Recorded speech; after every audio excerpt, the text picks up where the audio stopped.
Ao longo da história, ficamos obcecados com o futuro, seja prevendo aparelhos da moda ou carros voadores. Sempre houve uma tendência a fantasiar sobre a tecnologia do futuro. Um DeLorean voador? Sempre foi visto com frequência as previsões históricas da vida no ano 2000, talvez por meio de filmes como De Volta para o Futuro ou ilustrações feitas ao longo do século XX. Mas como o pessoal do ano 2000 realmente achavam que seria o futuro? Talvez você o tenha visto como uma mistura ecofuturista da natureza e tecnologia, ou até mesmo como uma distopia urbana sombria. Independentemente disso, ao mergulharmos fundo no design e dos produtos de mídia do ano 2000, tentaremos capturar essa visão em toda a sua glória caótica, mas futurista.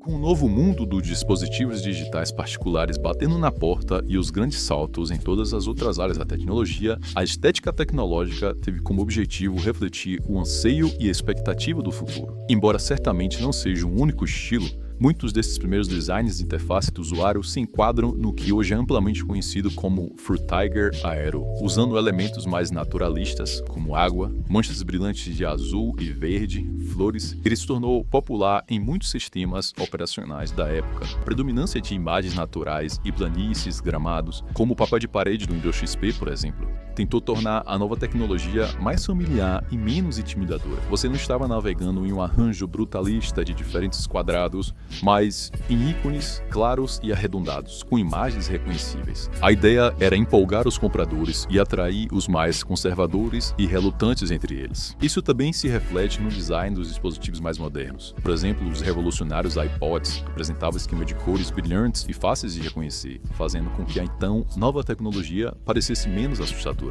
Observando o iPod Touch e seus ícones de aplicativos, note o uso intenso de gradientes azuis e da natureza. O Mail tinha como plano de fundo um céu com nuvens e o aplicativo de fotos uma imagem numa flor com um plano de fundo brilhante. Isso contrasta muito com os ícones de hoje, que são feitos de blocos de cores mais sólidos, rejeitando qualquer referência direta à natureza em seu design. Até mesmo o ícone da galeria de fotos hoje é apenas uma coleção de cores aleatórias em um fundo branco. Podemos ver isso também no ícone original do YouTube, que, por ser uma TV, foi projetado para indicar a explícita e claramente finalidade do aplicativo, mesmo para pessoas que talvez não soubessem que era o YouTube ainda. Mesmo assim, na maioria desses casos, essa estética visava transmitir a função dos aplicativos por meio de sua relação com o mundo real. E isso fazia sentido, pois eles ainda não tinham uma identidade digital estabelecida, portanto era vantajoso vinculá-los a conceitos já existentes e compreendidos. Consequentemente, especialmente para a geração mais jovem, a popularidade dessa estética influenciou sua concepção do futuro. O tema principal é a ideia de ecofuturismo. Além de parecer amigável e acessível, a fusão da natureza com toda a nova tecnologia mostra o mundo logo acima do horizonte, onde o meio ambiente e a tecnologia existiriam harmoniosamente. Em um período de intenso desenvolvimento tecnológico, a natureza ainda estaria sendo apresentada como parte integrante das paisagens digitais e da interface do usuário a cada passo do caminho. É por isso que o Frutiger Aero é tão nostálgico hoje para as pessoas que cresceram nos anos 2000. Para elas, não se tratava apenas de outro artifício tecnológico feito para atrair consumidores mais velhos e receosos. Em vez disso, era um vislumbre empolgante do futuro, um futuro com o qual eles ainda não tinham idade suficiente para se envolver totalmente, mas que parecia muito empolgante. Também não é segredo para ninguém que os comerciais de hoje são meio chatos, comparados aos de antigamente. É líder na América Latina. Ele disse América Latina? ¡Pentacampeón! ¡22 Libertadores!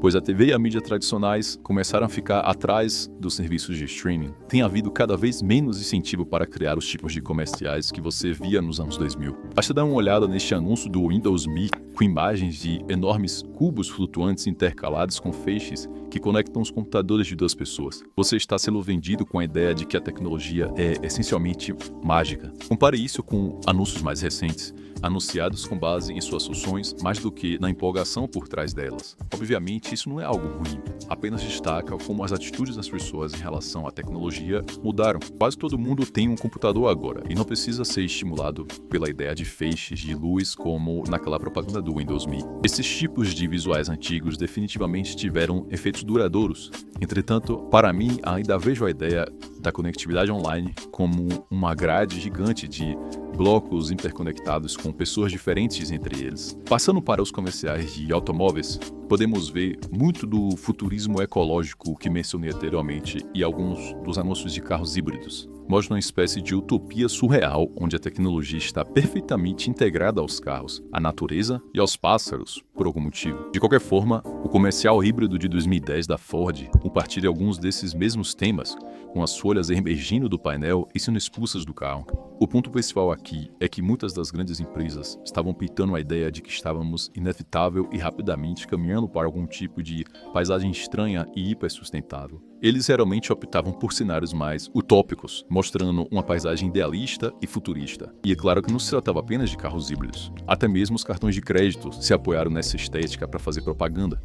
E eles mostravam a nova tecnologia e rapidamente passavam para uma paisagem cheia de gramas, borboletas ou algo assim, dando a ideia de que era algo novo e inovador, mas não ao ponto de ser intimidador, inacessível ou uma ameaça. Observando os filmes dessa época, a cidade de A Família do Futuro e até mesmo o posterior Tomorrowland também se enquadram nessa ideia, pois se passam em 2037. Família do Futuro foi um dos primeiros a realizar essa utopia ecofuturista nas telas, com elementos da natureza espalhados por toda a cidade, incluindo bolhas em que as pessoas eram transportadas numa grande paleta de cores. Isso definitivamente contribuiu para a ideia que as pessoas tinham do futuro nos anos 2000. Tomorrowland mostra isso mais uma vez com edifícios que têm a natureza como elemento central de seu design, apesar de terem torções que desafiam a gravidade em suas passarelas e até mesmo jetpacks. Porém, nem todas as formas de arte usaram essa estética otimista para atrair os espectadores.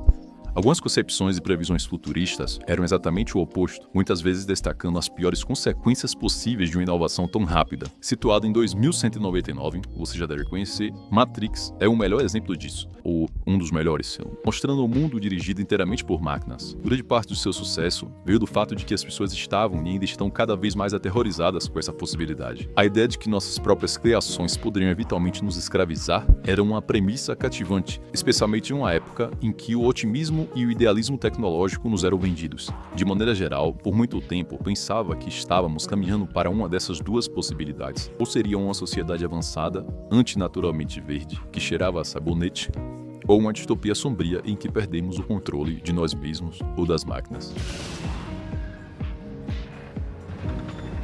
Passando para os dias de hoje, ainda não tenho certeza de qual dessas opções é mais provável e quão próximas elas serão quando comparadas com as previsões do passado. De uma coisa tenho certeza, é a de que sinto falta muito desses antigos designs de interface dos usuários e da tecnologia de antigamente. Embora alguns deles tenham exagerado, não posso dizer que não prefiro a sensação de frescor que eles deram a ações simples como a rolagem ou a simples navegação na internet. O futuro retratado em 2000, particularmente influenciado pelo Frutiger Aero, era definitivamente único e posso entender seu recente aumento de popularidade à medida que mais e mais pessoas se lembram dos designs e da mídia com os quais estavam familiarizados no passado. Uma parte minha espera que a estética moderna se aventure novamente em alguns desses estilos menos ortodoxos, mesmo que eles não sejam do agrado de todos. Dito isso, me diga a sua opinião, comente aí embaixo o que você acha e muito obrigado por assistir. Se gostou do vídeo, deixe um gostei, se inscreva no canal para ver os próximos vídeos. Se quiser assistir um pouco mais, talvez um dos vídeos anteriores possa ser do seu agrado. Então, muito obrigado e até a próxima.